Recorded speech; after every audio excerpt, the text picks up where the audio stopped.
Você já recebeu alguma mensagem ou alguma informação e de repente percebeu que não estava pronto para ouvir aquilo? Será que não teria sido melhor se o seu coração tivesse sido preparado?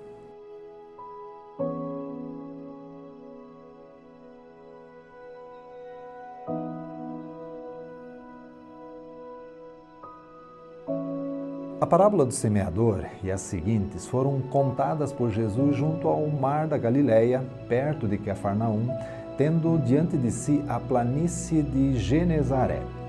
Faziam parte daquela planície diferentes tipos de solo, por onde estava reunida a multidão numa espécie de anfiteatro natural. O barco servia a Jesus como um púlpito de onde proferia seus ensinos sobre o reino de Deus. Cultivar a terra era relativamente fácil nos dias de Jesus. Embora a parábola não conte nada a respeito de métodos de cultivo, sabe-se que no final de um longo e quente verão, o agricultor ia para o campo semear trigo e cevada sobre o solo endurecido. Então, ele arava a terra para cobrir a semente e esperava que a chuva viesse fazer germinar os grãos. Na parábola de Jesus, o lavrador partiu para o campo levando seu suprimento de grãos numa bolsa que trazia a tiracolo. Com passos ritmados, lançava a semente em faixas pelo campo. Não se preocupava com os poucos grãos que caíam à beira do caminho, nem com aqueles que eram lançados em terra pouco profunda, onde as rochas despontavam. Também não se preocupava com o trigo caído entre os espinheiros, que cresceriam na primavera, abafando assim as sementes. Há que se notar que os grãos são igualmente bons em todos os casos. E o esforço do semeador também era igual. O que produz a variação no resultado é a condição do solo. Cada solo possuía uma característica especial. Quanto à semente que caiu à beira do caminho, sabe-se que na Galileia não havia lavouras muito amplas. Como faixas estreitas, elas volteavam pelas encostas e tinham de ser contornadas pelos que passavam, que deixavam trilhas atrás de si. O agricultor, de forma alguma, podia considerar essas trilhas ao lançar a semente. Essas sementes eram pisadas quando os caminhos se formavam de novo ou descobertas com mais facilidade pelos pássaros no curto intervalo entre a semeadura e a viração do solo. E assim, as aves vieram e comeram as sementes. A segunda parte das sementes caiu em solo rochoso.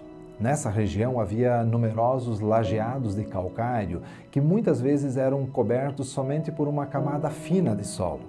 Esse tipo de solo estava umedecido pela manhã, pelo orvalho forte e oferecia ao grão da semente uma condição favorável para a germinação, pois o subsolo pedregoso ainda refletia o calor do sol do dia anterior. Assim, a semente logo nasceu, mas porque o solo não era profundo, logo secou devido ao calor do sol. Os espinhos da terceira parte de sementes representam ervas daninhas espinhosas em geral. Algumas dessas ervas possuem raízes de até 30 centímetros de profundidade, difíceis de serem arrancadas. Normalmente, o agricultor só as queimava por cima no outono, de forma que em pouco tempo brotavam novamente, com vantagem diante da semeadura de cereal. Às vezes, essas ervas formavam uma espécie de cerca viva fechada, no meio da qual alguns pés de cereal até conseguiam crescer, mas ficavam medíocres e não carregavam a espiga. Assim, os espinhos cresceram e a sufocaram e não deu fruto. No último caso, descrito na parábola, pode-se contemplar o processo normal de crescimento, até a sua colheita em abundância, produzindo a 30, 60 e 100 por um, já que não foi impedido como nos outros casos. Um lucro médio naqueles dias podia ser menos que 10 por 1. Se tivesse um retorno de 30 por 1 ou uma colheita mais favorável que rendesse 60 por 1, seria um acontecimento excepcional. Muito raramente ele conseguiria colher a 100 por 1. Certamente, o semeador não estava interessado nos grãos que perdia enquanto semeava. A sua esperança estava no futuro, na colheita que ele esperava com ansiedade. Nessa parábola, temos a vantagem de que Jesus mesmo faz a interpretação, como resposta a um pedido dos seus discípulos. Essa é a interpretação dada por Jesus à parábola do semeador. A semente é a própria palavra de Deus. Os da beira do caminho são aqueles que ouvem a palavra, mas não a compreendem. Vem Satanás e arrebata-lhes o que foi semeado no coração, para não suceder que, crendo, sejam salvos. Os do solo rochoso são aqueles que ouvem a palavra e a recebem com alegria, mas por não terem raiz em si mesmos, são de pouca duração. Quando chega a angústia e a perseguição, por causa da palavra, logo se desviam. Os do solo espinhoso são aqueles que ouvem a palavra, mas os cuidados do mundo, a fascinação das riquezas, as ambições e os deleites da vida sufocaram a palavra, ficando assim infrutífera. Mas os da boa terra são os que ouvem a palavra e a compreendem, e retêm de bom e reto coração. Esses frutificam com perseverança e produzem a 30, 60 e até 100 por 1.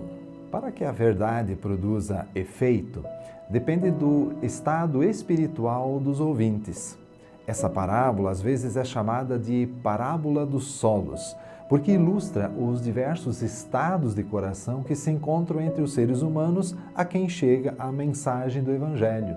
O reino de Deus, em sua atuação presente, é como um agricultor lançando as sementes. O reino está operando quieta e secretamente entre os seres humanos. Ele não se impõe pela força sobre eles, deve ser recebido volitivamente. Os seres humanos podem até rejeitá-lo e, de fato, o rejeitam. Na verdade, só podem aceitar aqueles cujos corações foram preparados para recebê-lo, exatamente como as sementes podem resultar em boa colheita somente quando semeadas em terreno preparado.